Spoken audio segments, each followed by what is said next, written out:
Senator Newman. Senator Obenshain. Senator Stewart. Here. Senator Stanley. Here. Senator Crossroads. Here. Senator Chapin. Here. Senator McDougal. Here. Senator Black. Here. Senator Sturman. Here. Senator Saslow. Senator Dance. Here. Senator Lucas. Here. Senator Sproul. Here. Chairman. All right, thank you. I'm going to take care of a little bit of housekeeping. First, I just want to say we're setting ourselves up for some very, very long meetings on the last 2 weeks, but I know everybody's ready to the document for the day, but I will tell you the following bills are going to be going by for the day, so listen carefully for your some of these bills. Senator Black's Senate Bill 1264 is 5 for the day. Senator McDougal's 1282 is 5 for the day. Senator Stanley's 800 is 5 for the day. Senator Stanley's 1110 is 5 for the day. Senator Stewart's 1492 is 5 for the day. So stand by because we're going to end up having some very, very long meetings. Also, two other bills that request for the patrons. I'm going to ask the bills to be stricken. Senator Dean's 1351 and Senator Vogel's 1301. The chair has a motion to. Last one. Senator Vogel's 1301. So the chair will entertain the motion to move the second Senate Bill 1351, Senate Bill 1301 be stricken from the docket. All those in favor say aye. Any opposed? Okay, we're going to take non-committee members first. I have an order here, and Senator Steph, you're up. Senator Steph, I understand that we have people who would like to testify on both sides of the issue. We still have a fairly large docket, so I'm going to ask that each side be limited to 5 minutes on our presentations. And of course, if you open up for discussions, if there are questions, we can extend beyond that 5 minutes. So, Senator Steph, if you would like to explain if the committee will pay attention to Senate Bill 1213 or 1408, which one want to do first? If we could, Mr. Chairman, let's use 1408. I have an amendment in nature of substitute. Okay, is there a motion on the substitute? Been moved and seconded that the amendment in nature of substitute to Senate Bill 1408 be agreed to. All those in favor say aye. Are there any opposed? By a vote of 1-0, that substitute has been approved. Okay, Senator Steph. Thank you, Mr. Chair. Senate Bill 1408 is step therapy. Step therapy occurs when a doctor prescribes a treatment, but the insurance company requires the patient to try one or several drugs first. The patient must wait for the doctor-prescribed treatment, often weeks, months, or even years, or he or she tries for the insurance-mandated drugs one by one and proves that the drugs fail. Insurers use step therapy to cut down on medication costs, and sometimes the insurer-mandated drugs can even end up working for the patient. But far too often, step therapy keeps Virginians living with dangerous and life-threatening conditions, from mental illnesses and cancer to epilepsy to autoimmune diseases, from the therapies they need causing adverse reactions and allowing their health to deteriorate, which is critical with delayed treatment. This irreparable damage impacting those patients. We'll have an individual discussing some of that today, Mr. Chairman. Step therapy second guesses a doctor's orders by assuming that the insurance company, not the doctor, knows best. For Virginians who rely on prescription therapies to stay healthy, productive, and out of hospitals, step therapy increases healthcare and social and societal costs. Step therapy can prevent Virginians from receiving treatment at all. And specifically, one of the instances we're going to bring up is psychotic, psychosis type drugs, and they have to go through a regime of those before they get to ones that the doctors prescribe. Mr. Chairman, that's Senate Bill 1408, step therapy. We have those, folks that testify with us today as well. Other questions for Senator Steph? Hearing none, I will take the proponents of the bill first. Senator Steph, you have some speakers on behalf of the bill. Yes, sir, we have. Okay. Again, it's limited to 5 minutes, so if you keep your remarks brief so that you hear all speakers. Hi everybody, my name is Stephanie. I was diagnosed with aggressive form of multiple sclerosis when I was currently 30, so I've been living with the disease for 5 short years. When I was diagnosed, I first started noticing numbness in my foot that gradually came all the way up my body until I could no longer feel anything from the waist down. Could no longer use my right hand and could no longer see out of one of my eyes. I went to the hospital that morning because I'm an ICU nurse by training, and I was in the hospital for work and realized that I could no longer perform some of the tasks that I needed to do. I went downstairs to the emergency room thinking I was a sports injury, I was a competitive athlete, and I didn't leave that hospital for over a week. So when I walked in as a provider, and then I didn't walk back out for 7 days, and left as an MS patient. Some of the top specialists in the field have told me that I'm one of the most aggressive onsets of disease that they've ever seen. But then in the next sentence, they said, we have to put you on the weakest drug available because your insurance company will not let us give you the drug that we know will work the best. I've now been on 5 different drugs, about to start my 6th, and luckily the drug that I'm currently on has made me fully mobile. So I'm here, I'm standing, I'm not in a wheelchair, I'm not using pain like I have been in the past. So we're not arguing that step therapy is an inherently bad thing. We don't want to do away with step therapy. We think that it's appropriate for the majority of patients. But we want to give clinicians the option to have an exemption process if they see a young woman, such as myself, with progressive form of the disease. And if they do think that putting them on different kinds of medication would be detrimental to the patient. And that's mainly our goal. It's just to take step therapy as it exists now, make it safer, and make it better. Thank you. Thank you. Yes, sir. Thank you. My name is Dr. Harry Gawander. I'm a pediatric rheumatologist from the Richmond area. I started taking care of children with arthritis and lupus and things like that way last century, before we had any of the medical drugs that we have now. And as Stephanie said, we frequently have patients that we know are going to need more aggressive treatment or a different treatment than is listed on the algorithm for step therapy. And as such, in those situations, we would like to be able to expedite the process of having an exception. It's not going to happen all the time, because most of the step therapy protocols are, in fact, clinical guidelines that we agree with. On the other hand, as Stephanie mentioned, it may take weeks or months for us to get answers back or to go through things.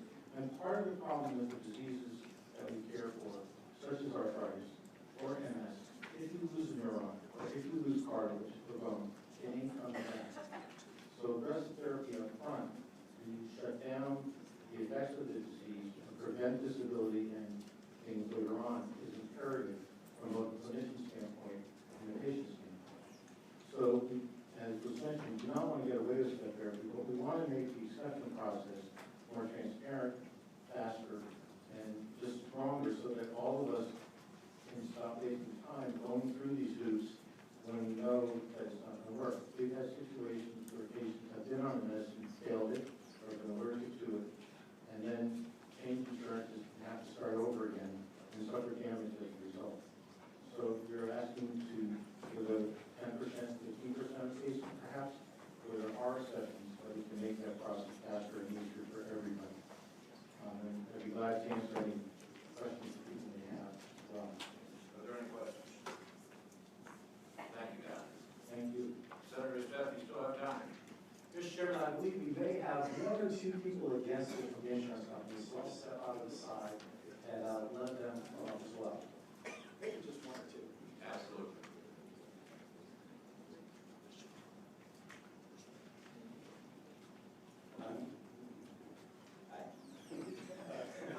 Mr. Chairman, I'm Doug Gray, I'm the Secretary of the Virginia Association of Health Plans.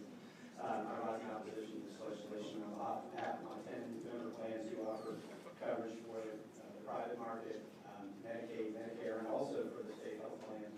The rising cost of prescription drugs has created the scenario. We use step therapy as a way to ensure safety, reduce drug misuse or overuse, and improve quality and control costs when it comes to therapeutic drugs. When it comes to the appeals process, right now in statutes, if after you tried the first time, If you make a phone call, we have to give an answer in 24 hours. That's in statute.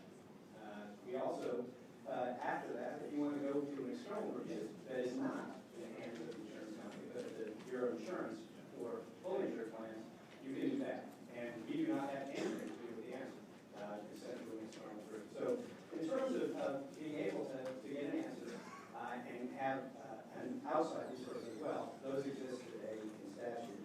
I would point out to you that this step 30 is not only an issue in regard to MS, it's in regard to a number of plans and issues. The state impact alone, if you made this change, would be $950,000 just on the state plan alone.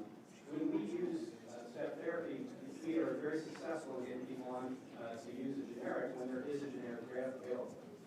Across the entire book of business, we can get to about 85%. I mean, 85 out of 100 people can do well on a generic. In the mental health world, it's more closer to 78%. So there's methods to this process that makes a lot of sense. The generic penetration rate in the MS market is 1.5%. That's because there aren't generics. And so what we're talking about here is moving to the most expensive drug as quickly as possible and skipping the step therapy process. And it really means that the provider pays and the cost would be so that's the highlights. And in the interest of time, I'll stop here. We do have two others who'd like to add their remarks. Okay. Which one? Senator Sproul. Yeah, go ahead. Go ahead, ask the question. We'll stop the timer for this. What happens if the steps that you're talking about, what happens if the doctor goes through those steps and those in the news do not work? And the doctor goes through those steps and they have proof that the nurse, that patient performed are not working. Then we're supposed to have to then say the approval of what they're trying to get. Mr. Chairman, I think I understand the question. And I think the question is, what happens as you go through the steps? You aren't guaranteed the answer you want because you appeal. And if you don't get the answer you want, you move to the next step in the process. The last call on an appeal is an external appeal, which is not done by the plans. We don't win every external appeal, and we don't lose every external appeal. It's about 2/3, give or take, that the plan prevails, the third one the consumer does. So there is a resource to go to if you don't get the answer you want. But you don't always get the answer you want, because sometimes what's being recommended isn't appropriate. Mr. Chairman. Senator Sproul. Let's get to the last point. That's what happened to get the appeal. So the insurance company provided what I want. What happened if it doesn't work? And this what we told it works. So you're saying because I go through an appeal, I went through that process and I lose the appeal. And the young lady got up and said, and because I'm now on this and it's working, you tell me you won't look at because the appeals process has worked and I feel that you know that this can work for me, but you're going to deny that insurance, you're going to deny that you're that person if it works. I think, Mr. Chairman, the answer to his question is that when you have a successful appeal and get the drug that you're seeking, sometimes you get a better result. You don't always get a better result. Sometimes you do. And so that's why we have the process in place to protect the patient. Maybe coming up, Senator Stester, if this bill goes through, does it apply to all policies, self-insured, just those policies issued, state covers, does it apply to all functions, including government policies? Mr. Chairman, what this does is it allows the doctor to, in specific cases, to bypass the step therapy process when they believe it's in the best interest of the patient. Today, if they do that, the patient says, okay, I know these three aren't going to work. The only way to get to the fourth is to either try all three or to pay for that drug themselves. So we've had a couple members of the General Assembly have to go through that type of thing with spouses. So we've seen it firsthand here. That's one of the reasons I'm hearing this. I'll let the insurance companies finish up. Senator Steph, I understand what it does. The question is, which policies does it apply It's to? all policies in the state of Virginia. Okay, it applies to every doctor, all policies.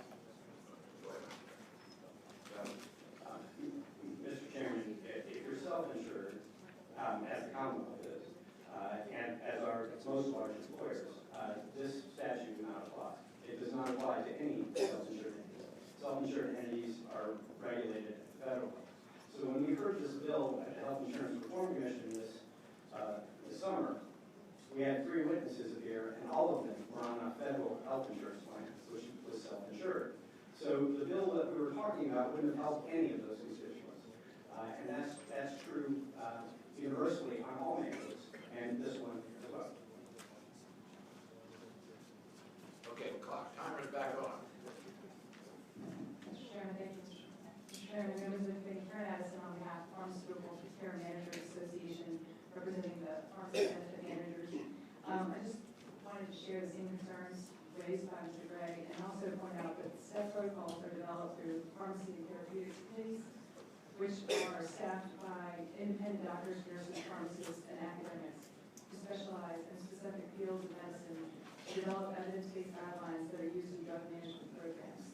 We realize that they are addressing these concerns in ways. Thank you.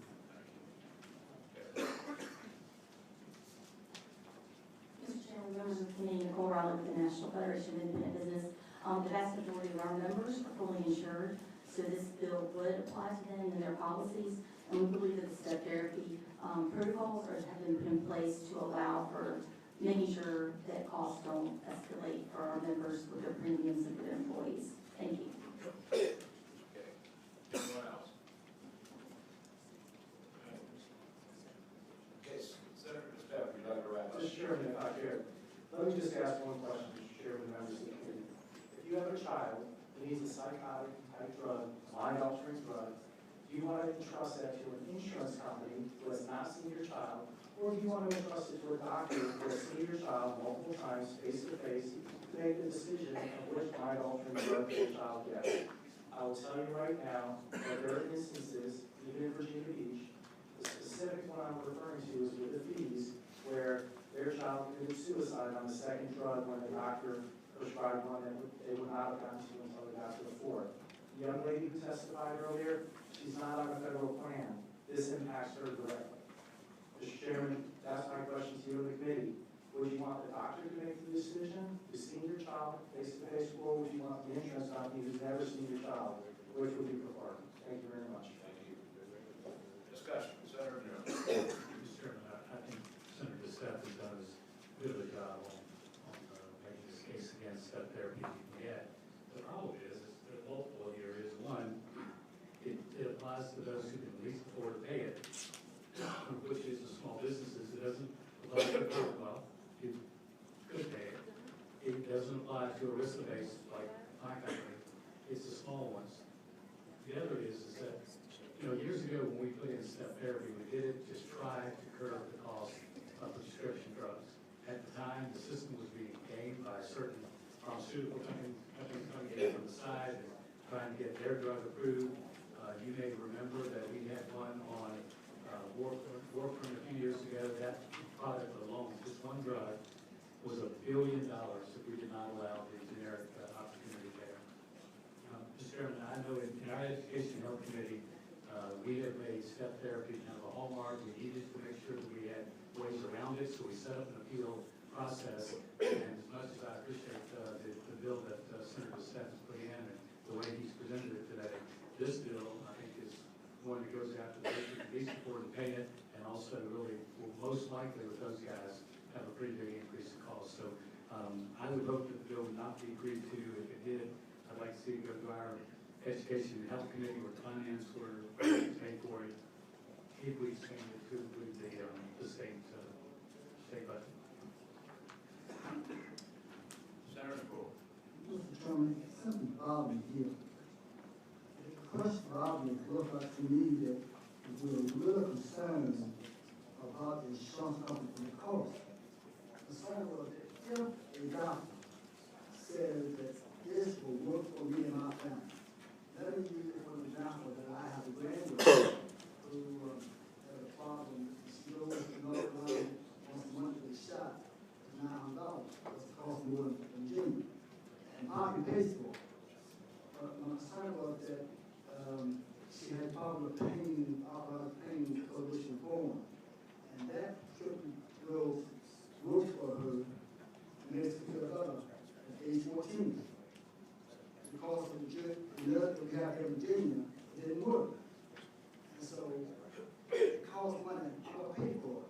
So are we really concerned that the insurance company and says that it lowers the customer, pay the insurance company, but how can you justify what the insurance company do because we save money based on crystal life? My question is, what happens if it's your family member that needs that this doesn't work, this won't work? So now, what do you decide? I think it's fair to make sure it's not urgent case. If the doctor says you need to bypass this, he's not concerned about the insurance company and all this, he's concerned about the patient. So I got to support this, what you say. Mr. Chairman, if I may answer this question very, very simply and quick. Senator Spruill, Mr. Chairman, we're not talking about eliminating step therapy at all. We're talking about providing the doctor exemptions to step therapy in specific instances. We believe that will be about 10% of the time. Thank you very much. Let me just say this, any other comment? First of all, Senator Steph, let me just say this, it's a long-standing position of this committee that anything that we apply to the private insurers, we also fund, we also provide for our state employees. We think it's very, very important that we think it's important enough to put on our health insurance plans, and we as the state ought to put it on our health insurance plan. Frank, you have a standard amendment that you put on where we capture state employees on the same benefit. We've done that for virtually every mandate benefit. We have the other code section that applies to state health insurance. Mr. Chairman, several years ago, there was an amendment made in Title 2.2 following the section dealing, I think it's 2018, that deals with the state employees' health system that says automatically any health insurance mandate would apply to the state system. But the question is whether this bill creates a mandated benefit. It's more of a procedural matter than coverage, because this applies only to policies that have prescription drug coverage. So, to answer your question, the bill doesn't need to be amended. If this creates a health mandated benefit, then it automatically would apply to the state plan. I'm not sure that it does. Yeah, I think because of that clause, I think it falls in the same category that we ought to make sure that it applies to our state employees. And so I would entertain a motion for that amendment. I'll make the motion. But moved and seconded that that amendment be added so that it becomes part of the state employees health plan also. Is there any discussion? All those in favor say aye. Any opposed? Okay, that amendment's been added, Senator Steph. Further discussion? Mr. Chairman, I don't know if this went to the mandated benefits commission. Did it go there, and what was the result of having sent it there? I can't speak from firsthand knowledge because I don't staff the commission, but based on the preliminary report, I think was they heard information on it, made no decision, and it's still within that group. They're continuing to look at it.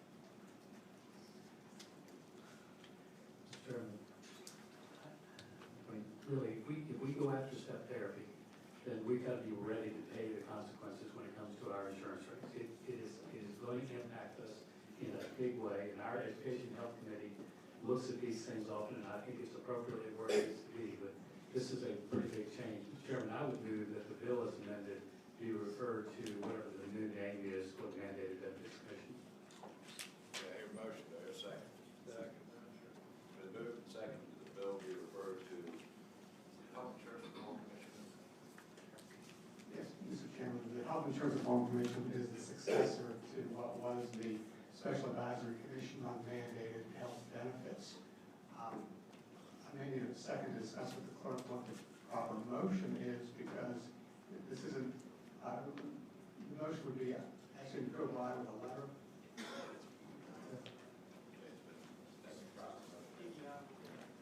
Moved and seconded, is there discussion? Yes.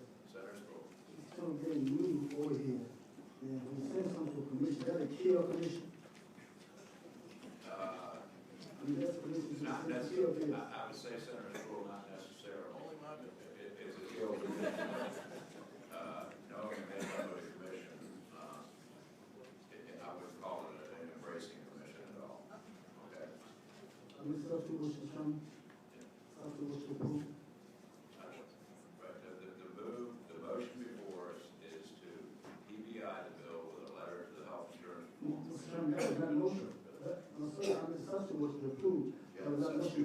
substitution motion to approve, I would ask you if you're going to make that motion, because the health employees is on there, to approve and re-refer to the committee on finance, because there is a fiscal impact that has to be taken up in the finance committee. Okay, we have a substitute motion to report the bill and re-refer to the committee on finance. Is there a second?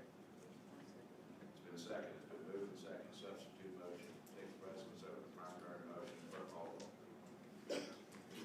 Senator Norman. Senator Newman. Senator Obenshain. Senator Stewart. Senator Stanley. Senator Cosgrove. Senator Chapin. Senator McDougal. Senator Black. Yes, 5 ayes. Senator Sterling. Senator Sasslaw. Senator Dance. Aye. Senator Lucas. Aye by proxy. Senator Stroll.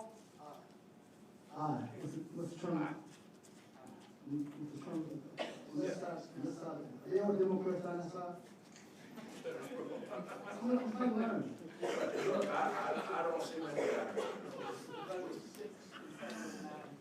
Vote is six to refer to, report to refer to finance and 9 against 2. We are, we reverse the vote to the original motion to reverse the DEI letter. And I will order letter there. Thank you, Senator Steph. You have also before Senate Bill 1408. Thank you, Mr. Chairman. Senate Bill 1213. Oh, I'm sorry, 1213. I apologize. This is a notification bill. And what this bill does is, a policy owner, it requires the company before canceling an insurance policy, that they would have to send via certified registered mail, via certified or registered mail prior to the date of the policy is canceled. And there's a little backstory on this. This happened multiple times, Mr. Chairman, in my district. We had an individual who lived on Back Cove Road, and they sent his cancellation to Black Cove Road, which in fact, there's a Black Cove and Back Cove Road in Virginia Beach. So he never got the notification that his health insurance was going to be canceled. And when that happened, about a month later, his insurance was canceled, and they would not renew it. So he attempted multiple ways to get it renewed. It didn't happen, so he ended up having to go and get insurance under the ACA. So what we're asking is to get, prior to canceling the health insurance policy or the insurance policy, to send a registered mail and get something to insure this to the individual who's the policy holder. Senator Stewart has a question. Senator Stewart. Thank you, Mr. Chairman. Senator Steph, why was the policy canceled? It was canceled because there was a tremendous fee increase because of when they implemented ACA, and they canceled it because he said he did not pay it in a renewal payment, which he paid once a year. So whenever he got the bill, he paid it for the entire year. He went through the entire year, forgot which month it was due, did not receive something saying, hey, if you don't pay on this date, we're going to cancel your insurance. They canceled his insurance. Mr. Chairman, Senator Stewart. it was canceled because he didn't pay the bill. Correct, it was canceled because he did not receive the bill to pay the bill. And when he did find out they had canceled it, he went back to the insurance company and tried to get them to renew it, and they refused to do so. Mr. Chairman. Senator Steph, I mean, you understand, I guess my question is, from a legal perspective, when you buy insurance, you're entering into a contract with that insurance carrier, is that correct? That's correct. Mr. Chairman. Understand. And part of that relationship is then dictated by that contract, which is what the parties agree to do, both in their obligations to each other and the performance of those obligations, isn't that correct? Mr. Chairman, that's correct. Mr. Chairman. Understand.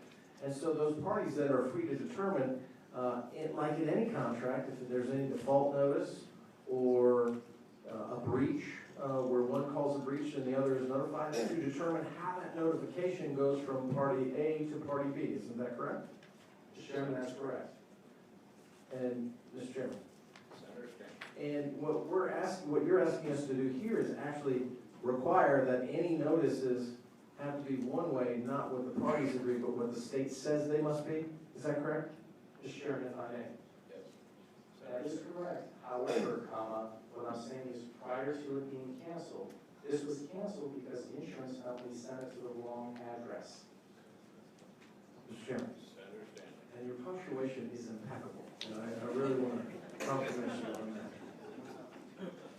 Mr. Chairman, I just want to make sure there's no misunderstanding between myself and the senator. Absolutely, and I appreciate you, my friend, my good friend from Virginia Beach, who I admire greatly. That would be a first. Yes. Senator Stanley.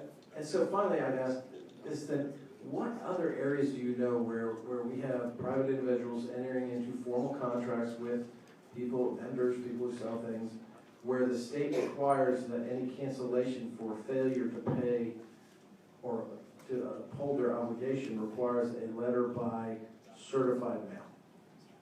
Mr. Chairman, if I may, I have not struck the law to see this. However, with something as important as health insurance, I think it should be a requirement before canceling somebody's health insurance that they send a letter stating so to the appropriate address, and it's received by the individual that has responsibility to live up to and pay that policy or the contractual obligation. Thank you, Mr. Chairman. And Mr. Chairman, one more. Senator Stanley. And your bill talks about that the notice shall be sent by registered or certified mail. It does not speak to whether the person actually gets it, signs for it, or rejects it.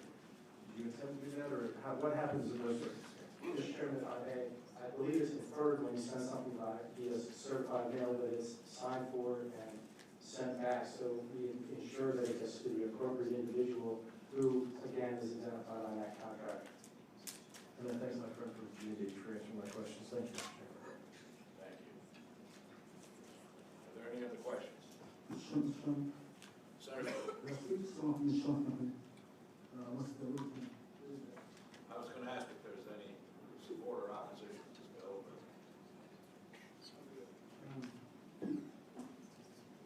Mr. Chairman, Brady Janet, representing American Council of Life Insurance and the Virginia Association of Health Plans. Senator Sproul has a question. My question is that, now, I don't support this bill, I don't think it's right to send it all out to everybody who would call. But in this particular case, when the insurance company admit that they sent you the wrong address, and therefore, so first of all, you know, not from both places, okay? Because the process might be cut off. But in a particular case, where the insurance company knows the wrong address, on that particular person, you only one, and that person has proof, and comes to you and say, in my particular case, I really noticed because it sent you the wrong address. What you can do is you have given that person some consideration. Yeah, Mr. Chairman, Senator Sproul, first, let me say that I understand this is a health insurance plan. We do not know of any health insurance plan that bills by the year. So we have a hard time understanding the factual situation here, that it was an annual payment for health insurance because in Virginia. That's not my question, brother. Senator Sproul. That's not my question. I said, now, if in fact, an insurance company sends it to the wrong address, then they have not given proper notice to the individual of the lapse. And I think that the insurance company would be able to look at those facts, and if it isn't a case in which someone has just delayed a long time knowing they haven't paid, and then have the event in which they want to claim on policy and say, well, now I'd like to pay, for example, a death on a life insurance policy, then we would have to take the risk factors into consideration. But under normal circumstances, if there was no intervening risk factor that was unusual, I would certainly expect the insurance company to reinstate the plan. Now, if someone goes for 6 months when they're supposed to be paying monthly, and all of a sudden you realize that, most people feel like health insurance is kind of costly, I think you would notice for some reason you weren't paying for a long term. So you look at all the factors. But certainly, if it is the fault of the insurance company, the person gave them the right address, they sent it to the wrong address, I certainly would hope that the plan would look at that and reinstate. And we have offered, and would like very much to try to look at any case that Senator Staff has and try to see if we can assist with that. Senator Sproul. To the senator. In this particular case, how long was it before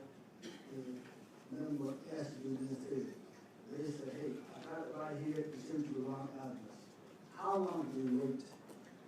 Mr. Chairman, the individual contacted my office about 90 days after his renewal notice came out, or supposedly came out. He never received the renewal notice. When he contacted the insurance company, when he found out his insurance card did not work anymore, it was somewhere between 30 and 60 days, when he found out his insurance card wasn't working anymore.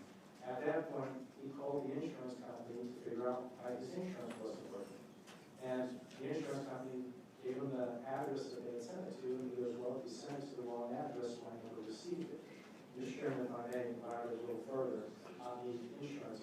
My health insurance, my car insurance, my life insurance, all of that stuff, I get monthly bills on it all, but I pay it once a year because mine comes up for renewal when we're in the General Assembly, and I don't want to drop the ball on it. So once a year, I write one check to cover all of my insurance for the entire year on different houses, condominiums, and everything. Senator Sproul. Well, I'm not telling you, you're not money. I'm talking about that one people case. First of all, I'm not in support of this bill, but I do agree that if the person wrong address and if in a reasonable amount of time, and that's on a case by case basis, that hey, wait a minute, you know, some kind of shit you consider that person. Mr. Chairman, if I may, the individual contacted my office 90 days after cancellation, 30 days after, roughly 30 days, within 30 days of him finding out about it. We contacted the insurance company refused to renew him. He ended up applying under ACA to the insurance, so his deductible went up to like $6,000, and his cost of insurance went up. Thank you. One last question. Senator Sproul. Yeah. So, now, in this particular case, we're talking about on a case by case basis. Is it something that you done, if he gave you a different case, and you look at the facts, find out it's so, it's something that can be done to reinstate that particular person? I would certainly hope that if the facts are as stated. Of course, what we're having a problem with is the health insurance plan who billed annually. They pay it annually. Well, then my question, Senator. I'm sorry, Senator Sproul. my question. I can't speak for the insurance company, but I will tell you, if someone has failed to pay and the insurance company has sent the last notice to the wrong address and has failed to give an adequate notice, then I would expect the insurance company to consider reinstating if there isn't some other intervening factor that we don't know about. Thank you so much. Also, ask someone here to speak.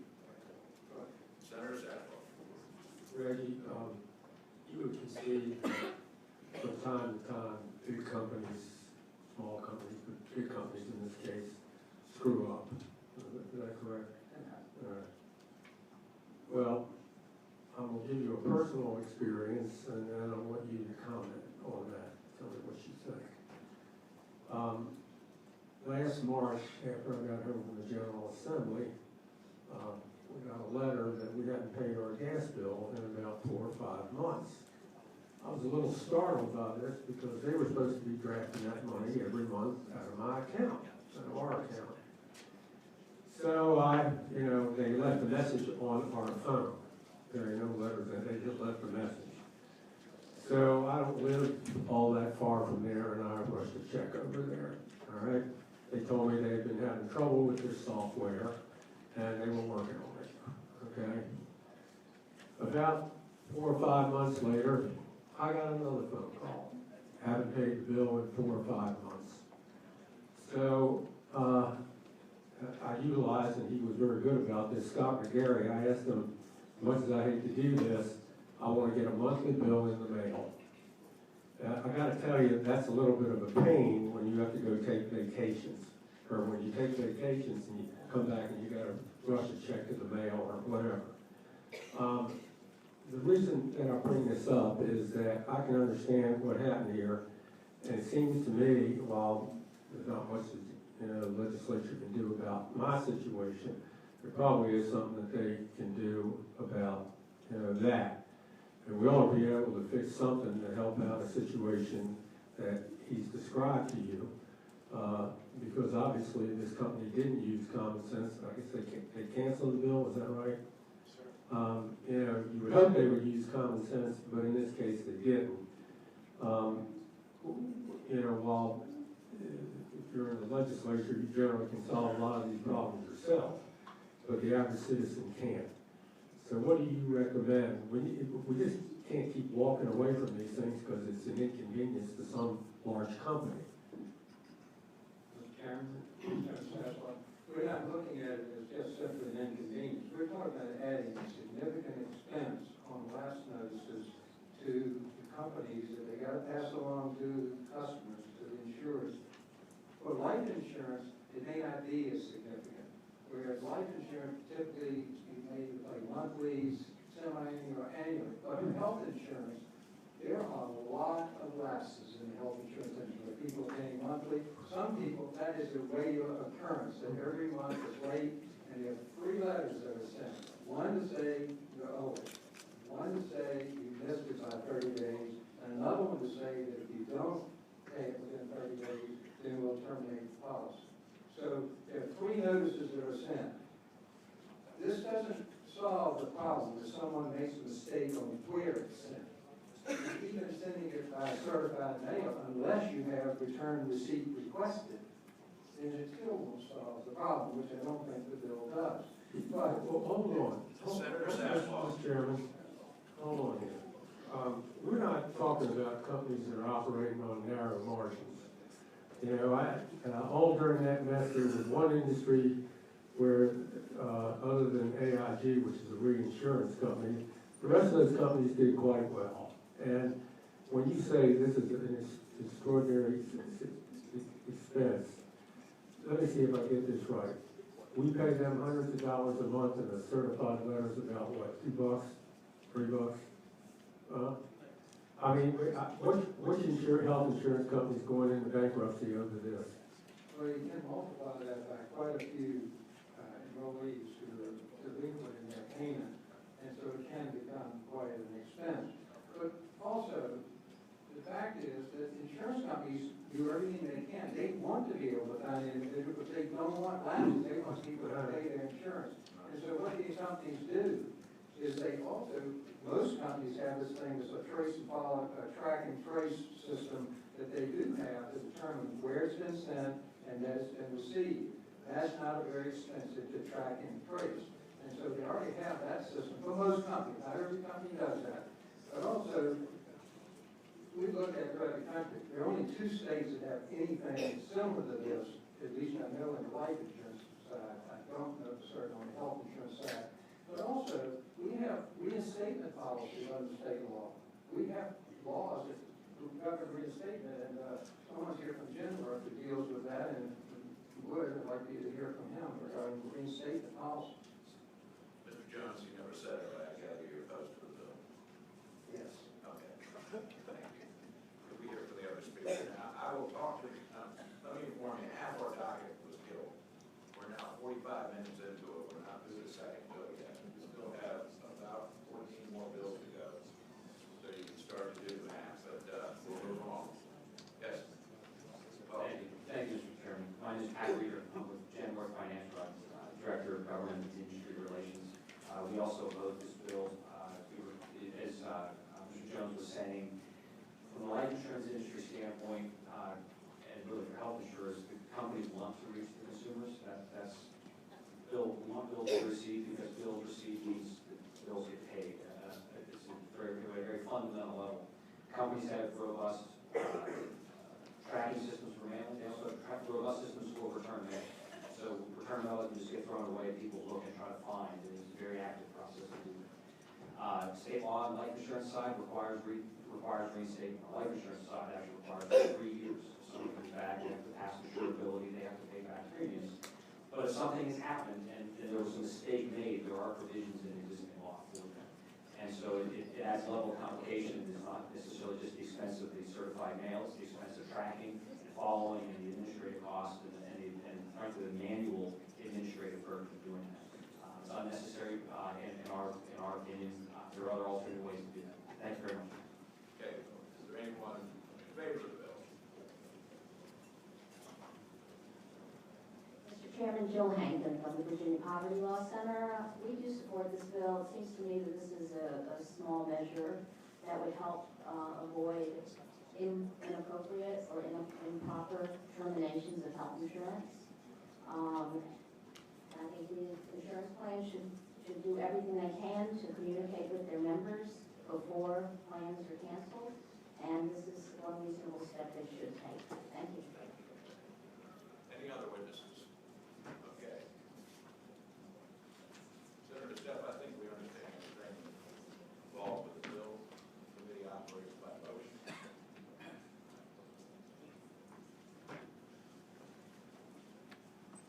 Hearing no motion. Mr. Chairman, Yes, sir. I know in some other areas, we've really tried to reduce the requirements of postage and particularly putting on return certificates for certified mail. And I think that there, the situation is a very legitimate issue, but I don't think that the cost to everybody else to deal with this isolated situation is the best way to do it. I believe that we gently pass this on here. Been moved and seconded, the bill be passed by the DBI's in the eye. Passed by unanimously. Been moved and seconded. All those in favor say aye. Aye. Any opposed? Mr. Chairman, members of the committee, thank you very much. Okay, next on the list, Senator Evans. You have two bills today. Yes, sir. If it's okay, I'd like to pass by the week SB 1014. Wow, you'll just be here all night next week, but, I apologize. Bill's not for today. Okay, Senate Bill 1258.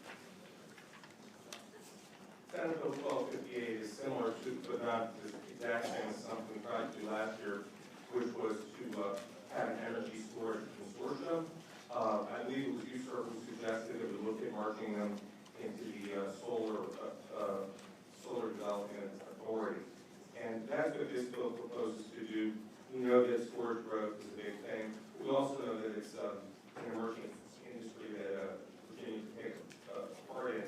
So what the bill proposes to do is expand the size of the authority from 11 members to 15 and deal with energy storage, promoting research, promoting coordination, and hopefully improve or create jobs for our colleges and universities. We know other states are investing in solar and storage. We know it's important for the grid, grid efficiency for energy sources, whether it's renewables or fossil fuels, and can lead to quick injection of energy in the case of system failure for fossil fuel plants. And could support utilities and transmission, congestion relief, help provide people with power. And I don't want to go on too long, but this is a bill that we talked about last year, and I don't know if you meant this summer, but we talked about considering. And I've got, I think, one or two people who'd like to speak in favor of the bill. If you would.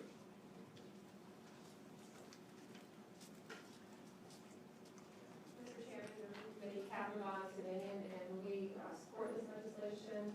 Energy storage is probably one of the biggest challenges facing the deployment of additional renewable energy, and having the Solar Development Authority take a look at energy storage along with solar certainly makes a lot of sense.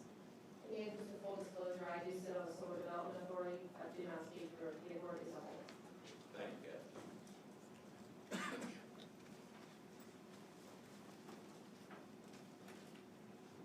Thank you, Mr. Chairman. Josh Deedy with the Northern Virginia Technology Council. We also support this legislation for the reasons previously stated. Thank you. Is anyone opposed to this legislation? Doesn't seem. Commission already exists, I don't believe it'll be any fiscal impact, so, committee operates by motion. Move. Been moved and seconded, that the bill be reported. All those in favor say aye. Aye. Any opposed? Thank you. Thank you. Senator Lewis. Yes, sir, Mr. Chairman. Senate Bill 1201. Senate Bill 1201. Yes, sir, Mr. Chairman, members of the Senate Bill 1201 deals with the workers' compensation commission's ability to give an award to an injured employee within the confines of the $42,000 cap in regards to the employee's automobile. Specifically, when the employee's automobile is modifications to the automobile are not technically feasible, or will not render the automobile operable by the employee, or will cost more than is available for the purpose, that they can use any unused balance of under the $42,000 cap to purchase the automobile. And that is the bill, Mr. Chairman, member of the committee. Okay, do you have anyone here to speak in favor? Yes. You do, Mr. Chairman. Mr. Chairman, and members of the committee, Stephen Harper, for Virginia Trial Lawyers. This bill fixes a very small problem. Currently, injured farm workers can get modifications to their house, such as railing if they're in a wheelchair or ramp, modifications. They can get modifications to their vehicle to make handicap accessible. The problem is there's kind of a hole in the statute. You have someone when they're injured had a very small vehicle, like a Honda Civic or a Mazda Miata, you can't modify that to make it wheelchair accessible. Instead of being able to use the money for modification, this allows them to use the balance of money to purchase a wheelchair accessible vehicle. So it's a very limited purpose to fix a hole in the statute. Any questions? Sir? I'm John Ayers with the Virginia Trial Lawyers. I just wanted to add that this statute, this language modification, that they work with the insurers and the employers, and they are in agreement with this. They do not oppose this language. Okay.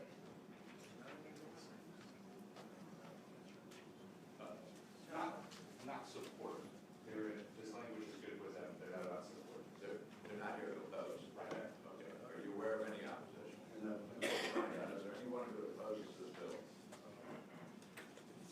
Seeing none, the committee operates by motion. It's been moved and moved and seconded. Senate Bill 1201 be reported. All those in favor say aye. Aye. Any opposed? One opposed? Okay. Thank you, Mr. Chairman. Next bill is, let's see, number 4, Senator Carrico. Gone. Number 5, Senator Mason. Honey. Yes, sir. Thank you, Mr. Chairman. Senate Bill Very simple to understand. See if you're in the business. So we always say, you said that, Mr. Chairman. So, under the code, when we were talking about travelers, anybody old enough to make a committee other than Senator Sasslaw to remember travelers checks. If you issued a $100 traveler's check, you had to have $100 in reserve to make sure you could pay. And after a period of time, if the traveler's check never appeared, there are generally accepted accounting procedures that allows you to write down the collateral that you used to say you could pay $100. Today, we're doing that with stored value cards and prepaid cards. This updates the law to allow you to use those same principles to determine the collateral and then write it off if they don't do it. Any questions?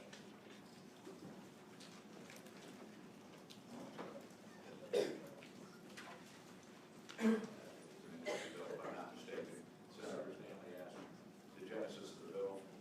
Genesis of the bill is American Express now does more stored value cards and prepaid cards than they do traveler's checks. Is there anyone opposed to this bill? Anybody feel absolutely compelled to speak on behalf of the bill? I see a big head shake. Committee operates by motion. Moved and seconded that Senate Bill 1136 be reported. All those in favor say aye. Aye. Any opposed? That bill is reported. Okay, and then number 6 is Senator Reeves. I don't see either Senator Carrico or Reeves.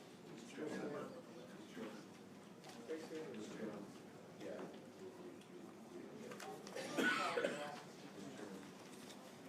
Mr. Chairman, Senator Carrico was here earlier. It gets from Bill 1326, and I believe that Senator Deeds had a similar bill. Senator Deeds. And he was in favor of his being rolled into that. I think it's. Yeah. Yeah. Senator Deeds asked that he's recognized. Senator wants to be enrolled in. Yes. Okay, but Senator Deeds did also ask a comment that he asked me to put in the letter on behalf of it. So are you saying that Senator Carrico is in the same position? I believe Senator Carrico is in the same position. Well, as board was brought to the bill, Mr. Chairman, maybe we should just pacify and directly with the Senate letter.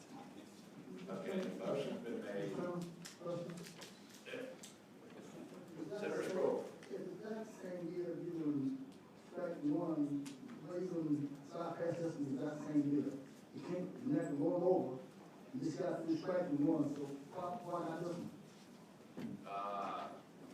Mr. Chairman, I'm just doing it at the request of Senator Deeds, who asked me to strike his bill and send a letter, appropriate letter to the proper commission now. Senator Carrico. The same thing, why you can't put out this other bill as well?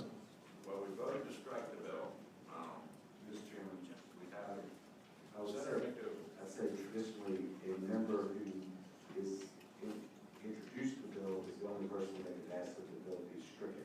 So if Senator Deeds asks for it to be stricken, then that's a proper motion. If a member does not ask for the bill to be stricken, then the appropriate motion for us to do is pass by the same effect. Okay. I will ensure that both Senator Deeds and Senator Carrico get, make sure that they're both recognizing the letter that I sent forward. But, I'm just telling you what I would ask. Yeah, I don't know either, so, yeah, let's just have Senator Carrico go by for the day, and we'll figure this thing out. All right. Okay, Senator Carrico's by for the day. Now we're up to Senator Mason, Senator Reeves. 11:58. Thank you, Mr. Chairman. This is a technical insurance bill. I'll try to go into it a little bit. I've got some folks here to speak on behalf of it.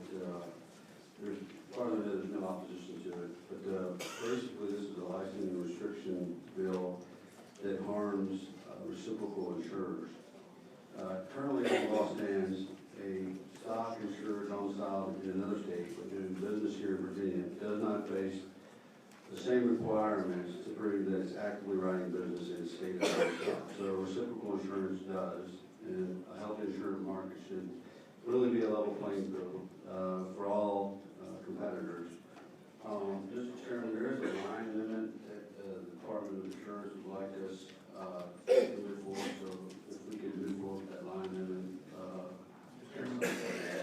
There are two amendments. The first one would be on page 1, line 48, after license to write, unstriking the language and is writing actively. So that would be put back in the bill. And then the second amendment is on line 49, after in that state, insert the phrase, or an affiliate of the foreign reciprocal is licensed to write and is writing actively in its state of domicile or at least 2 other states. Okay. Everybody understand the amendments? Is there a motion on the amendments? Been moved and seconded, those committee amendments be adopted. All those in favor say aye. Opposed? So Mr. Chairman, really short, foreign reciprocal insurance face this additional burden. They've been writing business in the Commonwealth for a while. One of them is farmers. I asked folks to talk to that.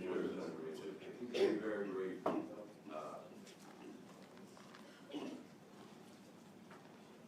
Mr. Chairman, members of the committee, Cornelius Scott, representing Farmers Insurance. Just want to say that we believe that this bill will help us be more competitive in Virginia. It levels the playing field, which provides us opportunity to compete and to make the market more efficient for consumers. Thank you. Okay. Yes, ma'am. My name is Jessie Perry, and I manage the state for Farmers Insurance for sales and recruiting, and we absolutely believe this would be able to provide an opportunity for our small business owners to be able to provide a competitive product for other small business owners throughout the state of Virginia. So we would ask that you approve the motion. Thank you. Any other speakers? Yes, sir. Mr. Chairman, distinguished members of the committee, I want to thank you for listening today. My name is Rico Mesroth. I'm a Goochland County resident, and I own an insurance agency here in Henrico. What this bill will do will allow more competitive rates for the small business owners who reach the threshold of requiring to offer work comp coverage for their employees. The ultimate beneficiaries of this bill are small business owners, all your constituents in the Commonwealth, and also all insurance agents who provide the coverage for these constituents. Thank you very much. Is there anyone opposed to this bill?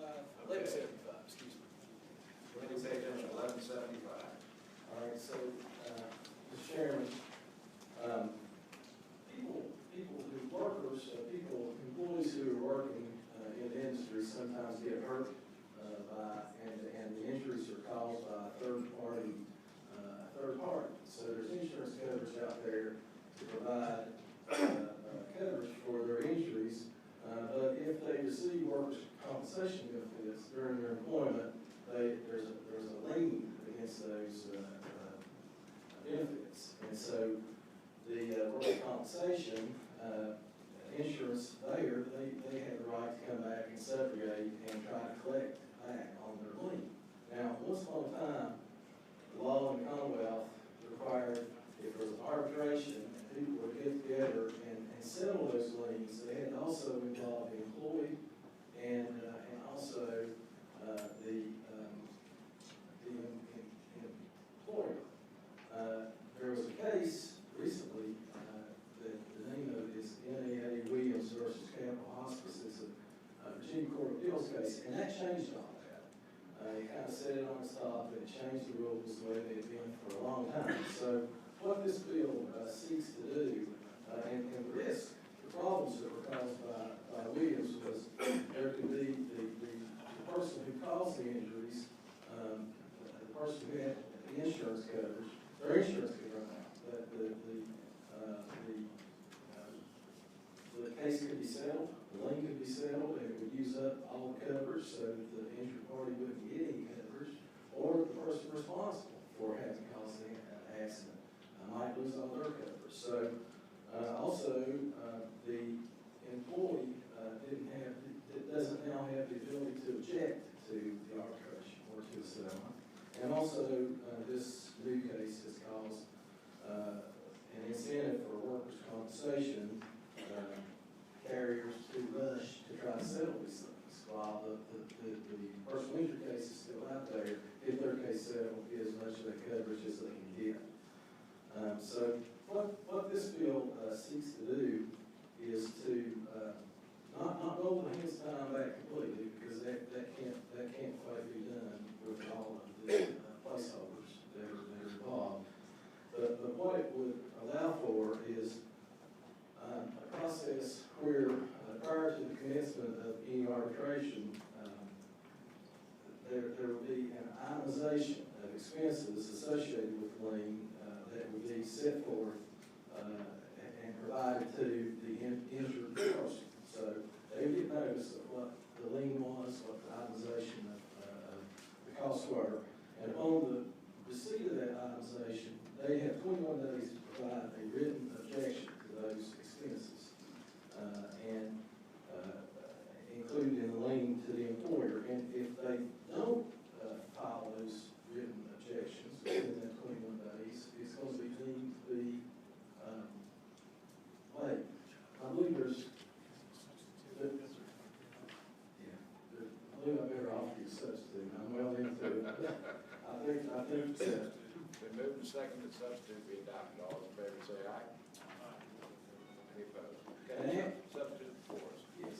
So in addition to that, the employer would have 14 days after receipt of any objection to contest any of the expenses.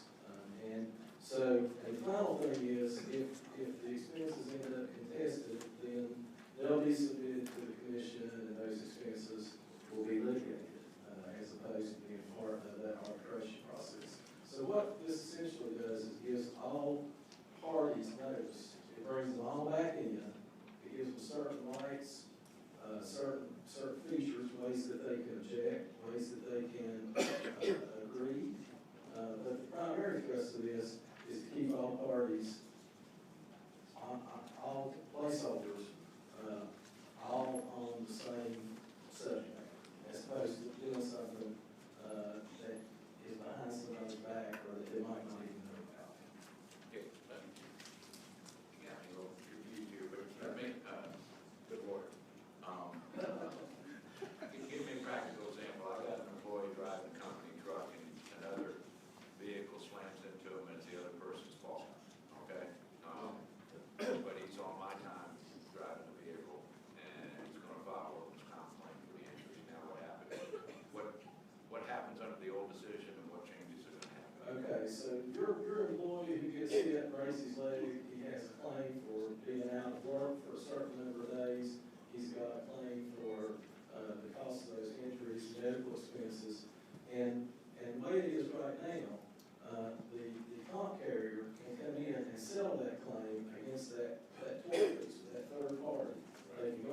they settle it and collect their money and reduce the amount of coverage that's available for your employee, that's insurance coverage. If he's gonna go out and hire Senator Stewart or Senator Robichain to represent him in the first Winter case, they can reduce what's available to them prior to him litigating his case. What this would do would require for that arbitration to go forward that all parties be notified, that there would be notice out there, and there would be a mechanism by which it would proceed and go by through that process for them to get their money back. Mr. Chairman, members of the committee, Stephen Harper, on behalf of the Virginia Trial Lawyers Association. I'll try to explain it real quickly. The old system we had was a workers' comp case where there's also a third-party person injury case. The guy's working, someone else runs the red light, hits him, he's got two cases, a comp case and a person injury case. Comp here, whatever they pay out, they pay $20,000 with medical bills and lost wages. They have a right of subrogation or reimbursement against the person injury case. So if he gets money on a person injury case, they get their money back. What the old system was, is an injured worker can't go settle the person injury case without getting the comp carrier's permission. If he doesn't, there's a problem. The comp carrier, they have a right of subrogation. They can't go settle the person injury case without getting the injured worker permission. So each side needed the other side's permission to do something with that person injury case. The Williams case said that the comp carrier can go through an arbitration and avoid getting the injured worker's approval. So it kind of created a loophole to get around it. What this bill does, the substitute does, with the agreement, with the understanding they're not going to object, with the insurance carriers and employers, is this language. It's going to allow the carrier to still go to arbitration, so they can still resolve this without incurring a lot of expense. They have a right to get their money back. They go to the liability carrier and arbitrate. All it's going to do is going to make sure that the insurance company, the comp carrier, sends the injured worker a copy of their lien, of what they paid out. The problem that's occurred in the past is sometimes the workers' compensation carrier will claim something in their lien, provide everything that they're not allowed to by law. There's cases where they claim a private investigator fee, or they claim a medical case manager fee, things they can't claim. So we need an itemization of the liens, make sure they're not claiming something by accident. They shouldn't, but we're not trying to impair their right to go to arbitration. What this amendment does is allows the arbitration ability to still occur, but make sure there's things that aren't being claimed that should be, and allows the injured worker to review that before the arbitration goes forward. The carrier sends an itemization, the injured worker can file an objection. If they file an objection, they're going to be hearing before the commission to resolve the issue. If everybody's in agreement, then the arbitration can go forward. Companies will get their money back from liability carriers quickly without incurring additional expense. Okay, I think I understand. All right, is there anyone opposed to this legislation? No opposition? Sure, are fine with it? Okay, committee operates by motion. Move forward. We move to section substitute for Senate Bill 1175. We report all in favor, say aye. Aye. Any opposed? That bill's reported. Okay, want to take it in order? Yes. Senate Bill 1217. 1217 is a bank, and there's a statute of limitations out there in Virginia that applies to certificates of deposit. And right now, there's two different kinds of certificates of deposit. So you got certificates of deposit that are negotiable, and those are large certificates of deposit that banks buy and trade amongst themselves for liquidity. And then you have, you got negotiable. Those are the ones the large certificates that banks have. And then you have non-negotiable, which are like the kind that the chairman has a lot of sitting in his accounts.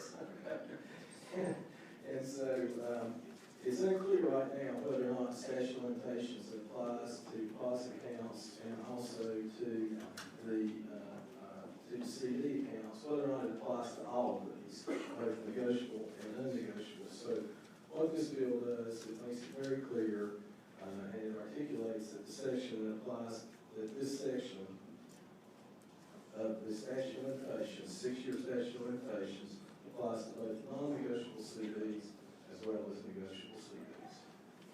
Any questions for the paper? Anyone opposed to this legislation? Your motion? Move the board.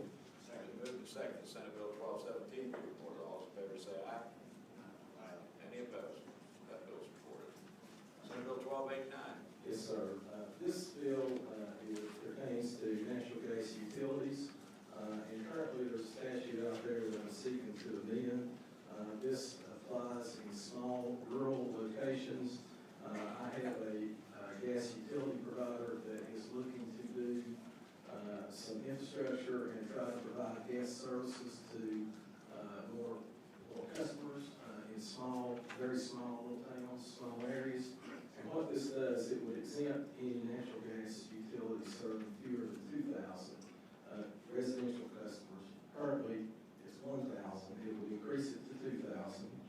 And also to commercial and industrial commercial customers, it would take it from 250 to 350, I think. It basically lets them make that investment.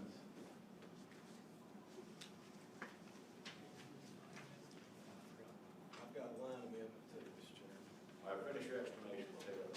Basically, we'll let them make an investment and recoup it from their customers in these small little areas and by increasing the numbers from 1,000 to 2,000 and 250 to 350. Okay. Mr. Chairman, Senator Poole. you will pass it on to the customer. How much, what percentage, how long? The customers want the service. I mean, this is a service the customer has to request and has to ask for. They want the natural gas, okay? And they're gonna pay for it over the course of time. There is a line in line 26, which I'd like to offer, that limits this just to, it says located in the Coalfield region of Virginia as described in section 15.2-6002. So this will only apply This is to Southwest Virginia bill, Corvette methane. Yes. Okay. Natural gas. All right, so motion on the amendment. Second, the amendment be agreed to. All in favor say aye. Aye. Any opposed? Okay, the amendment is on it. Is there anyone wishing to oppose this fine piece of legislation? Hearing none, please report. It's been moved and seconded that Senate Bill 1289 is amended, be reported. All in favor say aye. Aye. Any opposed? That bill is reported 3 for 3. Senator Dance. Senate Bill 990.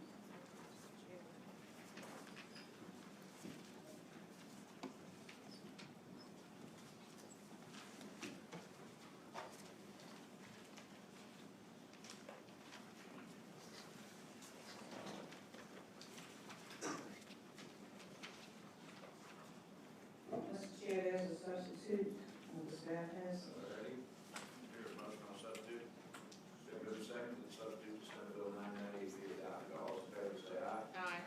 Any opposed? Okay, the substitute's before us. Senate Bill 990 would direct the Department of Mines, Minerals, and Energy in consultation with the staff of the State Corporation Commission to report annually on the progress the Commonwealth is making towards meeting the goal adopted in 2007 of reducing the consumption of electric energy by retail customers by the year 2022 by an amount equal to 10% of the amount of electric energy consumed by retail customers in 26. Energy efficiency should play a central role in shaping the Commonwealth's energy future since it is the cheapest and cleanest form of energy. The sole purpose of Senate Bill 990 is to ensure that the Commonwealth continues to track progress made towards meeting the voluntary 10% reduction in energy consumption goal, and this bill will not, if it will not mandate the voluntary goal, and it will not raise electricity rates for consumers.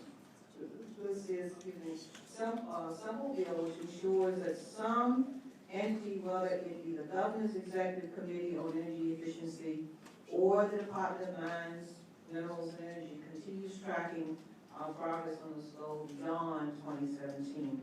The intent isn't to create extra work for the Department of Mines, Minerals, and Energy, so it makes sense to be able to incorporate the tracking of our progress on the goal in a report that is already required annually. There is no need for a budget amendment here, and it is anticipated that any fiscal impact to the Department of Mines, Minerals, and Energy of the State Corporation Commission can be absorbed within existing resources. Mr. Chair, Chelsea Harnish of the Virginia Energy Efficiency Council is here, should the committee have any specific questions. Any questions for the patron? I think you're in pretty good shape, but any questions? As far as I understand, this is just going to be an initial report provided to us to see how we're doing. Yes. Okay. No additional comments? Moved and seconded that the bill be reported. All those in favor say aye. Any opposed? Okay, Senate Bill 990 has been reported. Thank you. Let's see, Senator McDougal bailed out today, Senator Stanley bailed out today, Senator Stewart bailed out today, there's one bill left, Senator Sturgeon, 1074.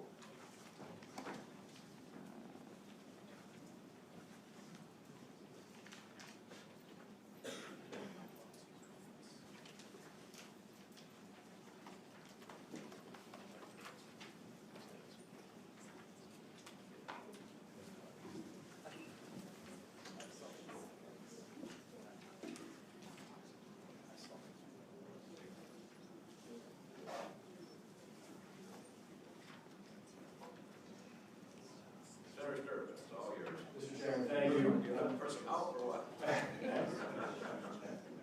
Should be all right. This is a bill, that is a cleanup bill, it is one that I'm not aware of that has any opposition. Last year, Mr. Chairman, members of the committee may remember, we had a bill which removed automobile clubs like AAA from the definition of insurance in an effort to modernize the code language and ensure that, you know, the AAA entity which comes and changes your flat tire and jumps your car battery is not, and should not be regulated like insurance. It turns out that even after the passage of that bill, any opposition, without anyone discussing the fact that AAA might still fall under that definition of insurance, that